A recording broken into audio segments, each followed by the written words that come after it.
The fuse was lit in Israel, and the country exploded. The streets of major cities have seen some of the largest protests in the history of this country. More than 600,000 people shouting democracy and waving Israeli flags took to the streets of Tel Aviv, Jerusalem, Haifa, and other cities to protest against the government. Or rather, against Benjamin Netanyahu, King Bibi himself. The protests began in February 2023 with the announcement of a wide-ranging judicial reform and gradually became more and more intense until the end of March when the whole thing blew up. On Thursday, 23rd of March, the Knesset, the Israeli parliament, passed a law shielding Netanyahu's power from judicial action, a law that explicitly prevents the Supreme Court from ordering the suspension of a prime minister from office, establishing that only a three-quarter supermajority of the parliament can force the suspension or removal of the prime minister. This law, added to the great general discontent over a highly controversial and absolutely critical judicial reform, has been something like the final straw in the Jewish state. Freeway blockades, police charging with water cannons, a siege on Netanyahu's private residence in Jerusalem, and a huge strike that paralyzed the main ports and the country's largest airport, as well as embassies and consulates.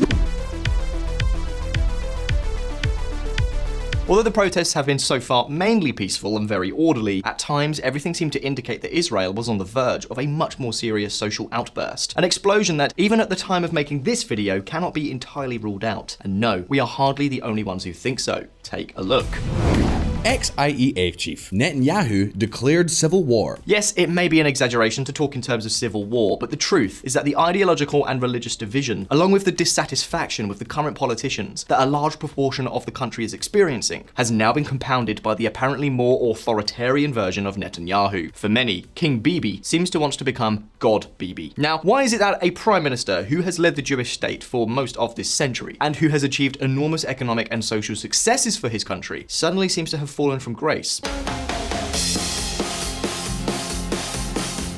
We already told you in a past video here on VisualPolitik that this time King Bibi, the architect of modern Israel, might be crossing many red lines. One of them was precisely the formation of a government with religious fanatics, and also with some of the most nationalistic, radical, and dangerous factions of Israeli politics. We are talking, of course, about those who are known as the religious Zionists. In fact, he has even placed Itamar Ben-Gvir as Minister of National Security, a guy that the army refused to let do his military service because he was part of the fascist Kach Party, a group that, get ready for it, was designated by the State of Israel itself as a terrorist organization and outlawed in 1994. Things started badly and now seem to be going from bad to worse. His critics claim that Netanyahu wants to go too far and use his position of power in the state for his own personal benefit. In particular, they accuse him of wanting to turn the state into a kind of personal country estate by reforming the justice system in order to prevent new legal proceedings from being brought against him. Remember that Netanyahu is, or has been immersed in several judicial investigations related to alleged corruption schemes. Specifically, we're talking about 4 cases known as Case 1000, Case 2000, Case 3000, and Case 4000 respectively. In Case 3000, centered on the alleged irregular purchase of German submarines. He was acquitted, but the other 3 are still being tried, and they are also being tried with some controversy, basically because they seem endless.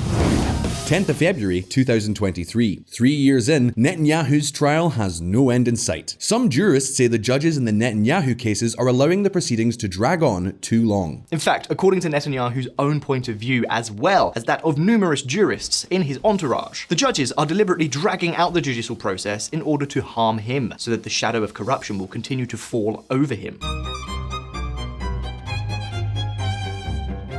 But beyond possible speculation, the fact is that if it was already controversial that he gained power by allying himself with the religious Zionist party, a coalition of extreme right-wing Orthodox parties with racist, homophobic, and even warmongering overtones, the judicial reform seems to have been the final straw. The move that has caused a large part of Israeli society to lose their patience. We're talking about a reform that basically seeks to shield the prime minister in his position and allow the government to control the justice system directly. And when we say control, we're not talking about maneuvering in a dodgy way to place a few like-minded judges here and there who, at any given moment, can rescue the government from its troubles. No, we're talking about a much broader control that many believe could put the only liberal democracy in the Middle East truly on the ropes.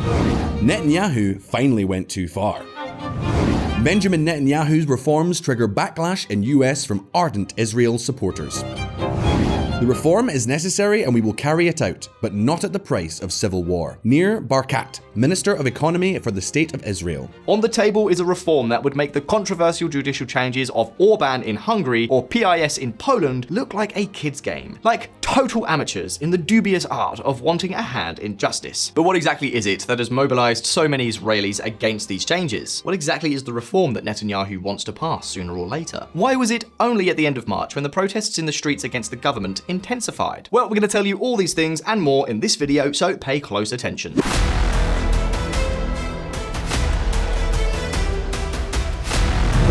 The reform of discord.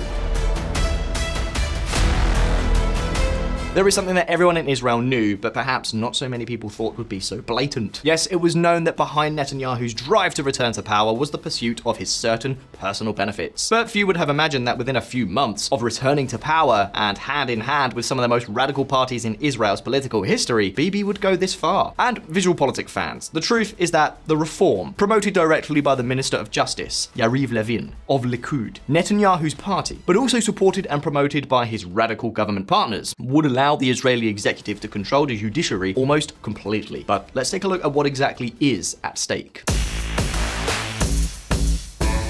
Well, on the one hand, the idea behind the reform is that the decisions of the Supreme Court are strictly subordinated to the political power. For example, the proposed reform increases the requirements necessary to declare laws illegal and annul laws already approved. But of course, that is not the worst of it. If the Supreme Court still succeeds in invalidating a law as illegal, the Knesset, the parliament, could overturn that decision with only a simple majority of 61 votes out of a total of 120. That is to say, the decisions of the High Court could be easily reversed by the political power if they clash with its interests. Evidently, this would give the parliamentary majority practically unlimited power. But if this already looks barbaric, you haven't seen anything yet. The bill also proposes to take away the authority of the Supreme Court to review the legality of Israel's basic laws. We're talking about laws that function as a kind of constitution in installments. Because Israel doesn't have a written constitution, as in most countries in the world, instead, the state is governed by a group of basic laws that are approved or reformed. Evidently, this would make it so that the political parties in power could place almost anything or any outrageous legal proposition at the top of the Israeli legal system, and there would be virtually nothing the Supreme Court could do about it. But no, that's not even the end of it. There is still more.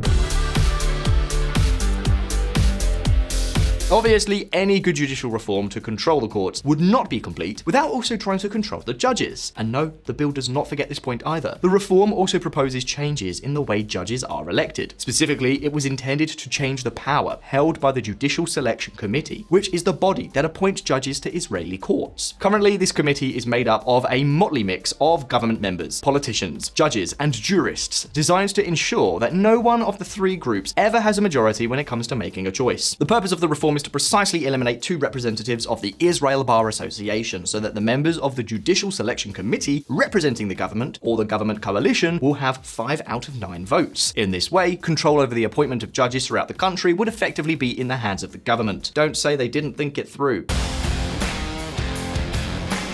And it's not just about judges. The idea of politicizing the system reaches all levels, including the legal advisors. The body of government legal advisors in Israel today is made up of more or less independent professionals who report to the Attorney General. Their decisions are to some extent binding. In other words, in order to move forward with policy changes, the government has to have the approval of the legal advisors. It has to know that what it is doing can be considered legal. Well, with the reform, that would not be the case either. These legal advisors, these state lawyers, could be hired and fired by politicians, and their criteria would be no more than mere non-binding recommendations. In other words, the government could go ahead with actions even when informed that they are illegal. You can see they have thought of everything. VisualPolitik viewers, these are some of the most serious postulates of the judicial reform led by Bibi. Surely now you will understand much better the enormous indignation it has aroused both inside and outside the country. We love Israel, but we're not going to watch as Israel's democratic foundations are weakened, if not undermined. We can't imagine a Jewish state that isn't democratic, and yet there are people who can. Rabbi Rick Jacobs, president of the Union for Reform Judaism. For now, the protests have caused Bibi to temporarily freeze this bill, something which, by the way, has cost him having to accept that the extremist Minister of National Security, Itamar Ben-Gvir, has been able to form his own Praetorian Guard. That means doubling the National Guard to 1,800 troops and placing it directly under the control of this minister. To okay overhaul delay, Ben-Gvir gets promise from National Guard under his control. Critics slam move as handing Ben-Gvir private militia. Now, the question is, what is Bibi really looking for with all of this? Well, evidently, the judicial reform bill directly seeks to weaken the Supreme Court and allow the Prime Minister to be able to pressure judges to freeze or even cancel their corruption trials. And, of course, all this, as you can well imagine, is having consequences. Not only in the streets, but also at the political level. For example, Yoav Gallant, as defense minister, spoke out against the reform pushed by his own party colleague, Netanyahu. Clothed in the IDF's uniform, I have risked my life dozens of times for the state of Israel. And at this time, for the sake of our country, I am willing to take any risk and pay any price. I declare loudly and publicly, for the sake of Israel's security, for the sake of our sons and daughters, the legislative process should be stopped. Yoav Gallant, Defense Minister of Israel. This is how the Minister of Defense called for a halt to the process of approving the judicial reform shortly before he was abruptly dismissed by Netanyahu. And all this at a time when the country is going through very tense weeks in terms of security because of the apparent progress Iran is making in the development of its nuclear program. No matter, reform above all else. Nevertheless, at the time of making this video, the dismissal has not yet taken effect and he is still in office. A dismissal that, to top it all, has been encouraged by, once again, the ultra-right Orthodox government partner Itamar Ben-Gvir, who literally asked for Gallant to be thrown out of the government. Indeed, for Ben-Gvir's party, which is a staunch advocate for increasing Jewish settlements in the West Bank. Netanyahu's proposed judicial reform could also mean giving them a free hand for their political ambitions in Palestinian territory. For example, it would be much easier to establish new settlements since the court that would have to decide on their illegality would have no real power to stop them. And although Netanyahu has postponed his judicial reform in order to restore calm on the streets, Netanyahu suspends judicial reform. I will not lead Israel to civil war. He also has said that sooner or later he will go ahead with the reform, and he will do so for two rather questionable reasons: his own benefits and pressures from his extremist allies in the government, who, it seems, would be willing to send Bibi himself back on the dole if this measure does not go ahead. You know, everything for the sake of power. But now the questions are over to you. What do you think of the reform proposed by the Israeli government? Do you think this will be the definitive end of Netanyahu's career? Leave us your opinions in the comments and let's open up a debate. And now, if you found this video interesting, don't forget to like and subscribe to VisualPolitik if you have not already done so. Thank you so much for being here. All the best. I'll see you in the next one.